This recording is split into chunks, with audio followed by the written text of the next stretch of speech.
I think it's been a internal debate with us. We've talked about it, like, is Mitch Keller a guy you want to extend? And y- I know you've talked about it a bit of, just pitchers in general. Like, is that someone you want to really extend? You want to extend more like position players and such, which they have gone and done.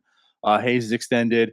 They finally got the Reynolds deal done. Hopefully Cruz gets done here soon enough or something, right? And you've heard Bob Nutting talk about like they're not finished with extensions either. So, we've kind of told the idea, is Mitch Keller a guy you even want to extend? What's that going to look like? Jim, is Mitch Keller a guy you want to extend? Mitch Keller is a guy I want to extend. Yes. And so we've come definitely around to it at this point in time. Yeah, I'm all in. The guy has completely turned around his career. He looks like just a dude now. And someone who looks like he could anchor a staff for a few years going forward. So if the Pirates are looking to compete, over the next 4-5 years, you're gonna want Mitch Keller on all of those. I am absolutely with you. I wasn't sure about Mitch Keller. Ironically enough, didn't we just have a conversation and it was like, if you had to choose just one player on NS9 Live, would it be Mitch Keller or would it be Onel Cruz?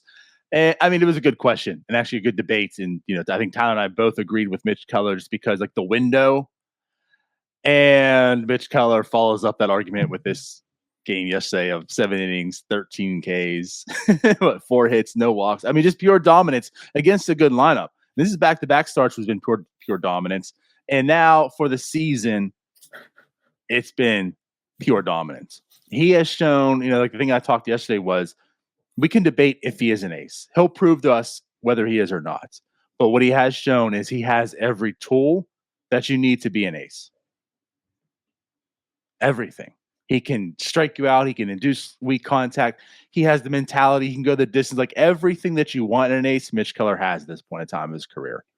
So I think, as we're talking about with extensions and such, I think now's the time. Like he's proven to you he is a good pitcher. We can find out how good of a one he is, but he is a good pitcher. He has arrived. He's an MLB caliber rotation guy for a playoff team. Let's get this done. There's a window coming. Mitch Keller needs to be that dude. Yeah, no, absolutely. You got to lock him up. And what's kind of interesting is these are questions that Ben Cherington has been asked. They're questions that Mitch Keller has been asked over the last week, and both sides kind of had similar responses. So it makes you think that they've at least gone to the table already, which is a good sign. Contract extensions, negotiations, they're not going to be things that just happen in a day or two. They're going to be, it's going to be like a relationship that you're going to have to cultivate over a period of time. And so the fact that both sides are kind of seem like they're on the same page, and it looks like that page is, yeah, we want an extension. We've been talking about it. Still some things we need to work out, but we're kind of both here to play, right? It takes two to tango type of thing. It sounds like both parties are willing to tango at this point, at least publicly.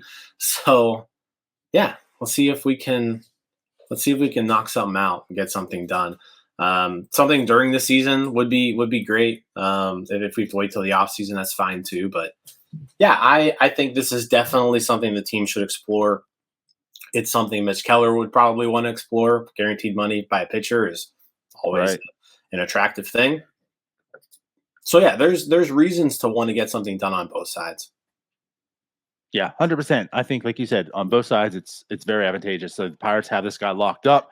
They see he's good. They finally turn around, and like, there's a bit of that too. Like he was a bad pitcher under us. He became a good pitcher, and I think for both sides, that's a success story. That's the reason why you want to lock him up. Like you want to hold on to the guy that you fixed. Like think about Nutting's quotes. How come all these guys leave and they become better? I'm tired of seeing that. Kind of paraphrasing him, like you finally found a guy that you turned around. So maybe keep that guy and you can, see the fruits of his labor. And then for Mitch Keller on the side too, maybe there's a bit of, hey, you guys believed in me. You stuck with me. Here I am. let's work something out. I appreciate that. Let's come together, opposed to maybe a, oh, I've arrived and I'm getting paid. See you guys later. I'm becoming a free agent. I'm sure there's a bit of that to Mitch Keller. So I think for both sides, they kind of come together and see that, and let's get an extension done. So let's maybe talk about like what an extension would look like for Mitch Keller.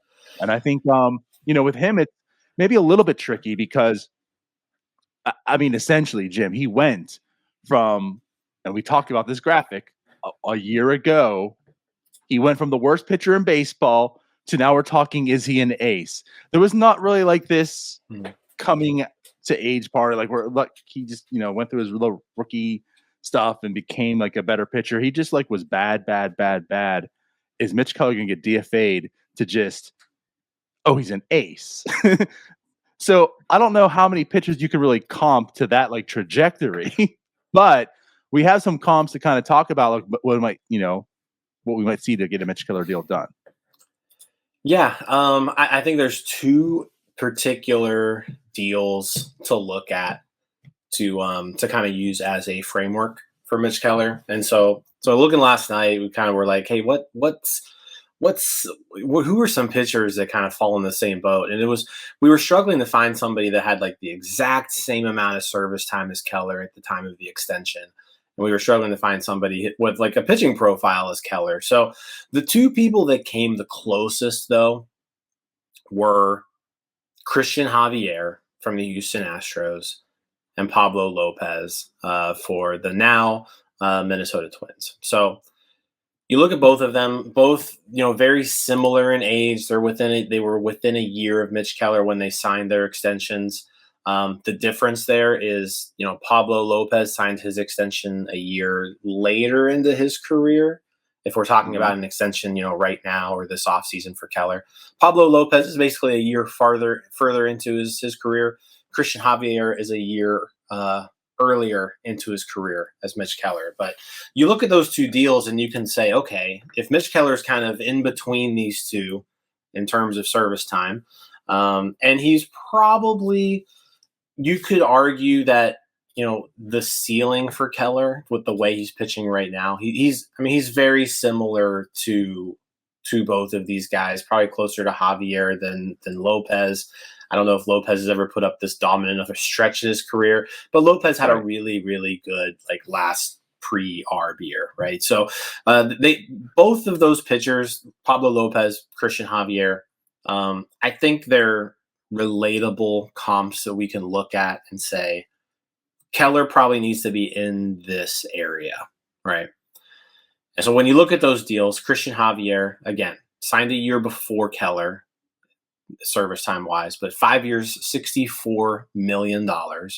Pablo Lopez, again, a year later, his is a 4-year deal, but you can kind of take into effect like, okay, Pablo Lopez is in arbitration this year. If you were to just kind of include that second ARB year, which is what Keller would be, Lopez would be at a 5-year, $79 million deal. Right. So we're that's kind of what we're working at. We've got a 5-year, $65 million deal on one end, a 5-year, $79 million deal on the other. I think with where Keller is in his career, you look at those two deals and you say, all right, Keller should get somewhere in between those. Right. So I think, Bucko Mike kind of he hit the nail on the head. We were talking about this last night. And like, what's great, like we kind of landed on this, like 5 years, $70 million. I think that right there, like, and give or take a few million, but that right there, that's the sweet spot for a Mitch Keller deal. Just kind of based off of like what else has happened in the starting pitcher landscape with pitchers who are kind of similar to him with somewhat similar service time. So I think, 5 years, $70 million, like anywhere between 5 years, 5 years, 65 to 5 years, 75, somewhere in that window is, I think, where you want to be with Keller.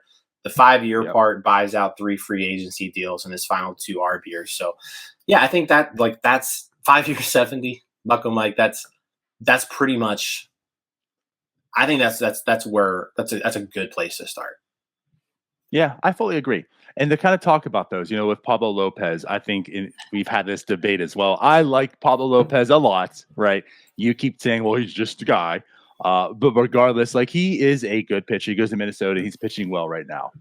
But you're right. What we've seen right now from Mitch Keller, like the change in Mitch Keller, like I think the ceiling on Mitch Keller is way higher than Pablo Lopez. Pablo Lopez to me is a fine number 3 pitcher. Where Mitch Keller's shown he could be an ace. There's that potential. And so like going to the Javier thing, Javier has been a dude like his whole time. It's like you're talking about like the trajectory, the comps. Like Mitch Keller just became this person right now, but the person he became, the ceiling sky high on. Javier has a career 3.10 ERA and 351 innings he's pitched. Like he's been a dude from day one. But mind you, like you said, he's got another year of ARB under him as well. So there's 3 years of ARB compared to 2 years of Mitch. So, you're buying out less years. There's more free agent years out there. And that's why I think you're right. Like that is kind of like that sweet spot.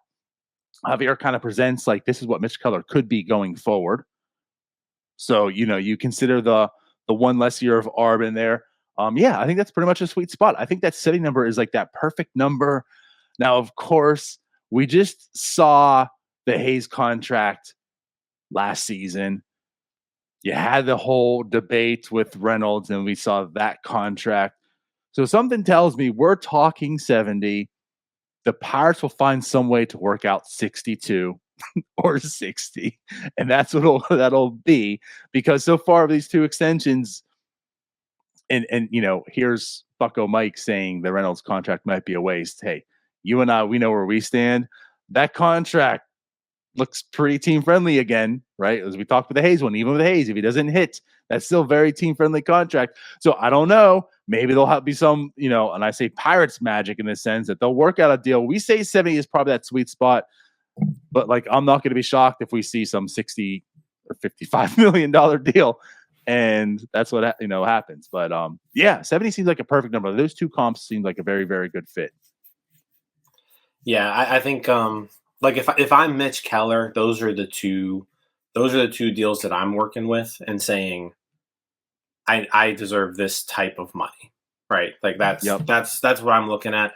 And what's good is you at least have some framework here to work on. And yeah, I mean, based on the other 2 extensions that we've seen, yeah, 570 seems fair, just us talking, but it's also hard if you're a pitcher to turn down 565 or 560. Like that's a lot of guaranteed money for a starting pitcher who has struggled the majority of his career. So yeah, if you're the Pirates, that's still life-changing money. Oh yeah. And so if you're the Pirates, yeah, you're going to try to get Keller down as far as you can. So yeah, maybe we do see a little slightly more friendly deal in like the 560 range, but I think that's like 570 is a really good area to start in. And kind of work your way from that, because yeah, that's what pitchers like Keller have been getting elsewhere. So I think that's a good spot there. That's right. Mitch Keller tied for 11th in MLB for the best ERA, tied with Framber Valdez, also Houston Astro. Yeah, this is what we're talking about. Like this is the level that Mitch Keller has arrived to. Is he going to stay at a 2.38 ERA all season long? That we can debate, right? But like, here's where he's at. So I'm all for the extension. That seems like about a good sweet spot there, and hopefully they do get it done soon. I would love to see it get done this year and not so much this offseason, but that's very highly possible. Hey, you all, thank you for watching. I know we try to provide the most entertaining content that we can, and we'd love to spread it to as many people as possible. So I know it doesn't seem like a lot, but if you could take the 5 seconds to like this video and subscribe to the page, it helps out so much more than you know. Thank you, and let's go Bucks.